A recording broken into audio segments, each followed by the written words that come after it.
At the conclusion of Arsenal's 1-0 victory over Newcastle United, tensions escalated into a brawl involving players from both teams. The altercation was sparked by a clash between Newcastle defender Dan Burn and Arsenal's Kai Havertz.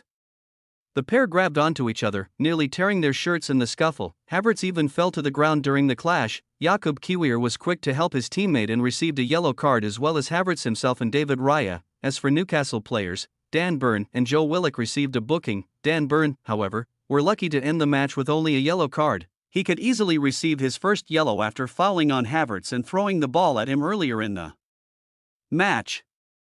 It's mad how he is by far our biggest attacking threat. Fans hail one Arsenal player who never fails to deliver. He's back.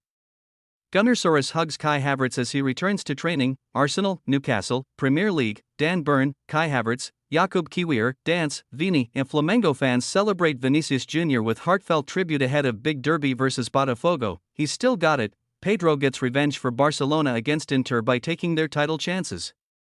Arteta is suspended for Arsenal's final Premier League clash at Southampton. 12 hours ago/Audi, Arsenal boss Mikel Arteta will serve a touchline ban on the final game of the Premier League season after being booked against Newcastle on Sunday. Arteta was cautioned in the closing stages of the 1-0 victory at the Emirates, with the Gunners' boss kicking the ball back onto the pitch. The caution was Arteta's third of the Premier League season, a tally resulting in an automatic one-match ban. Arteta will now have to sit in the stands on the final day as Arsenal face relegated Southampton at St Mary's. The match, however, will not have major consequence for Arsenal, having sealed a return to the Champions League next season by beating Newcastle.